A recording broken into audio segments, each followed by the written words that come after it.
আসসালামু আলাইকুম, hello everyone. Recently দেখা যাচ্ছে ক্যাটস্পটে আপনারা কেউ ঢুকতে পারতেছেন না। অনেকে চিন্তিত আছেন যে ক্যাটস্পট অফ করে দিল কিনা, বা তারা পেমেন্ট না দিতে লিস্টিং না করতে অফ করে দিল কিনা।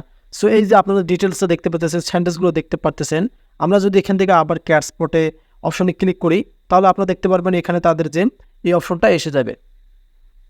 এই যে দেখতে পাচ্ছেন, আমি নতুনভাবে আবার কিন্তু ক্লিক করে ঢুকলাম ক্যাটস্পটে, তারপরে কিন্তু এখানে কিছু সেন্টেন্স বলা আছে। সো ভয়ের কোনো বিষয় নাই, এখানে বলা আছে app is on maintenance.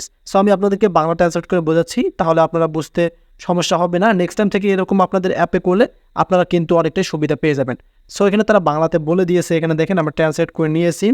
App রক্ষণাবেক্ষণে রয়েছে, তারা রক্ষণাবেক্ষণ করতেছে, মানে তাদের যে আপডেটিং লঞ্চগুলো করে থাকে সেটা করতেছে। আমরা অসুবিধার জন্য দুঃখিত, তবে অ্যাপটি বর্তমানে রক্ষণাবেক্ষণের কাজ চলছে, অনুগ্রহ করে পরে আবার চেষ্টা করুন।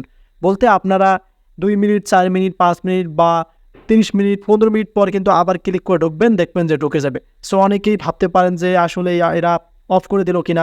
সো মাঝে মাঝে কিছু বট আছে, তারা যে আপডেটিং শেয়ার করে, এই কারণে কিন্তু তাদের অ্যাপসগুলোতে আমরা ঢুকতে পারি না। সো আশা করি ক্লিয়ার বলতে পারছি যে ক্যাটসবট কেন এরকম দেখাচ্ছে। সো কোনো চিন্তার বিষয় না, আপনারা এরপর থেকে যখন ঢুকবেন নিয়মিত কাজ করে যাবেন। ধন্যবাদ।